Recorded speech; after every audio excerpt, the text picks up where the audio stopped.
తెలంగాణ రాష్ట్రానికి 7 లక్షల కోట్లకు పైగా అప్పులున్నాయని తెలిపిన ఆయన వాటి వడ్డీల్లో ఏమాత్రం తగ్గినా ప్రతి ఏటా 1000 కోట్లు ప్రభుత్వానికి ఆదా అవుతోందని వ్యాఖ్యానించారు.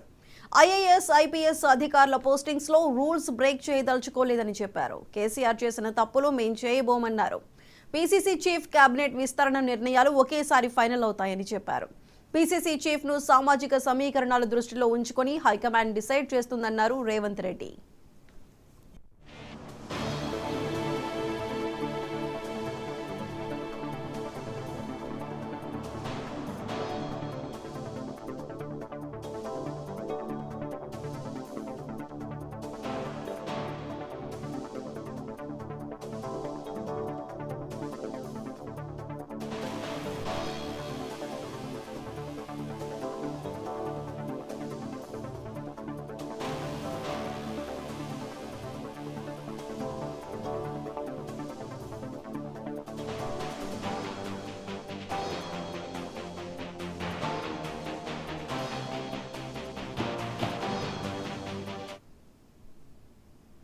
కాంగ్రెస్ పార్టీ బీఫామ్ మీద పోటీ చేసిన వాళ్లకే కేబినెట్ విస్తరణలో ఛాన్స్ ఉంటుందని సీఎం రేవంత్ రెడ్డి అన్నారు. తెలంగాణ రాష్ట్రానికి 7 లక్షల కోట్లకు పైగా అప్పులున్నాయని తెలిపిన ఆయన వాటి వడ్డీల్లో ఏమాత్రం తగ్గినా ప్రతి ఏటా 1000 కోట్లు ప్రభుత్వానికి ఆదా అవుతోందని వ్యాఖ్యానించారు. ఐఏఎస్, ఐపీఎస్ అధికారుల పోస్టింగ్స్ లో రూల్స్ బ్రేక్ చేయదలుచుకోలేదని చెప్పారు. కేసీఆర్ చేసిన తప్పులు మేం చేయబోమన్నారు. పీసీసీ చీఫ్ కేబినెట్ విస్తరణ నిర్ణయాలు ఒకేసారి ఫైనల్ అవుతాయని చెప్పారు. పీసీసీ చీఫ్ ను సామాజిక సమీకరణాల దృష్టిలో ఉంచుకొని హైకమాండ్ డిసైడ్ చేస్తుందన్నారు రేవంత్ రెడ్డి.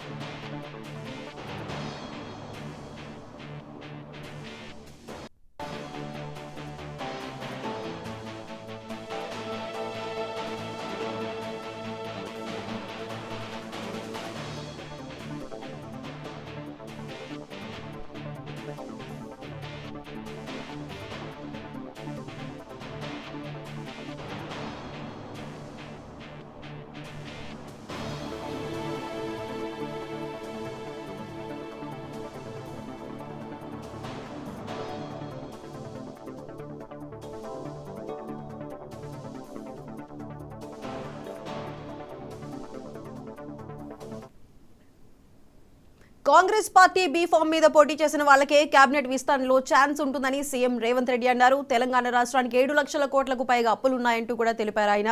అయితే దీనికి సంబంధించి మరింత సమాచారం మా ఇన్పుట్ ఎడిటర్ నవీన్ లైవ్ లో అందిస్తారు.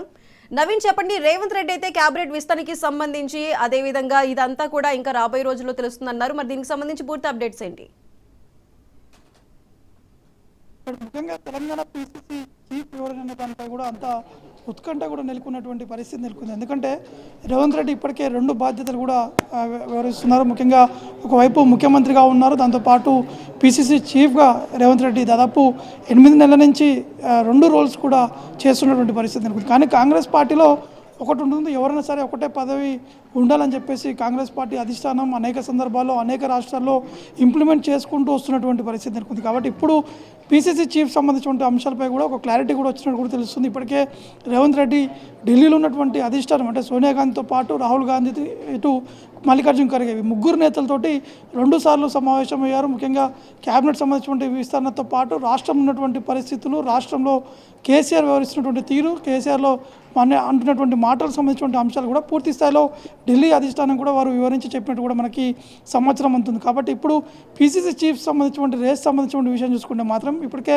మహేష్ కుమార్ గౌడ్తో పాటు ఇటు మంత్రులు కూడా తమకి ఈ యొక్క పీసీసీ చీఫ్ అధ్యక్ష పదవి ఇవ్వాలని చెప్పేసి కూడా వారు అనేక సందర్భాల్లో ఇటు ఢిల్లీలో ఉన్నటువంటి కొంతమంది కీలకమైనటువంటి నేతలను కూడా దాదాపు వారం 10 రోజుల నుంచి కూడా కలుస్తున్నటువంటి పరిస్థితి నెలకొంది. ఒకవైపు కోమటిరెడ్డి తమకు పీసీసీ చీఫ్ మళ్ళీ వస్తుందని చెప్పేసి కూడా వారు ఆశిస్తున్నటువంటి పరిస్థితి నెలకొంది. దాంతోపాటు సీతక్క కూడా పీసీసీ చీఫ్ వస్తుందని చెప్పి వారు కూడా ఆశిస్తున్నారు. దాంతోపాటు పొన్నం ప్రభాకర్ కూడా ఆశిస్తున్నటువంటి పరిస్థితి నెలకొంది. మరోవైపు అద్దంకి దయాకర్ కూడా తమకి వచ్చే అవకాశాలు ఉన్నాయని చెప్పేసి గతంలో కూడా మాట్లాడినటువంటి సందర్భాలు కూడా కనపడ్డాయి. కానీ అధిష్టానం మాత్రం రేవంత్ రెడ్డినే మళ్ళీ కొన్ని రోజుల పాటు కొనసాగించాలని చెప్పేసి కూడా ఈ యొక్క నిర్ణయం కూడా తీసుకున్నట్టు కూడా తెలుస్తుంది. కానీ అఫీషియల్గా ఇంకా సమాచారం అయితే రావట్లేదు. ఎందుకంటే రేవంత్ రెడ్డికి సంబంధించినటువంటి పదవి కాలం పూర్తవుతున్నటువంటి నేపథ్యంలో మాత్రం ఏ విధంగా ఉండాలి, ఏ విధంగా పీసీసీ చీఫ్ ఉంటే మాత్రం ఖచ్చితంగా అనేక పార్టీకి సంబంధించినటువంటి కార్యక్రమాలు కావచ్చు, ఇతర అపోజిషన్ పార్టీ నేతల్ని బీట్ చేయాలంటే మాత్రం ఖచ్చితంగా సపరేట్గా ఉంటేనే బాగుంటుందని చెప్పేసి కూడా అధిష్టానం కూడా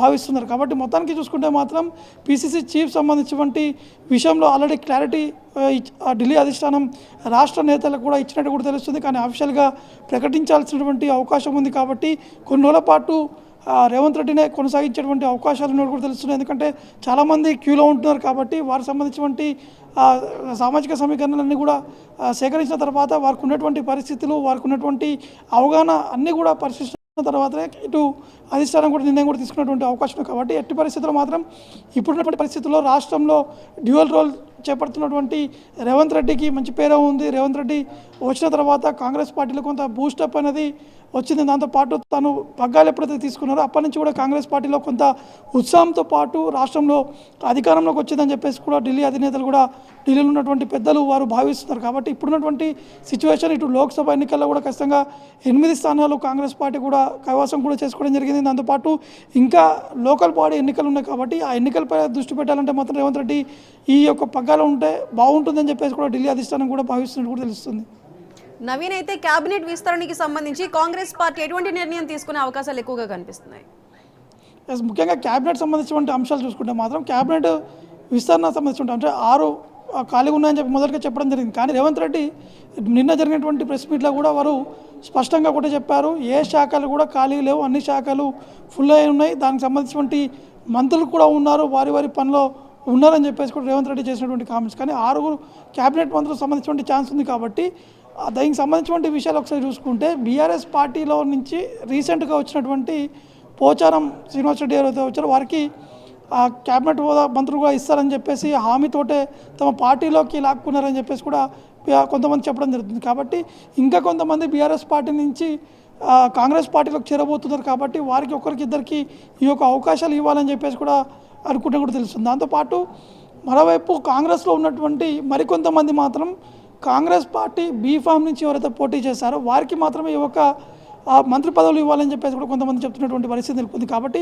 ఇవన్నీ విషయాలపైనే పూర్తి స్థాయిలో క్లారిటీ కూడా తీసుకొని ఢిల్లీ అధిష్టానం దగ్గర క్లారిటీ తీసుకొని ఆల్రెడీ రేపు ఉదయం రేవంత్ రెడ్డి ఢిల్లీ నుంచి హైదరాబాద్కి బయలుదేరేటువంటి అవకాశాలు ఉన్నాయి. Right Naveen, thank you.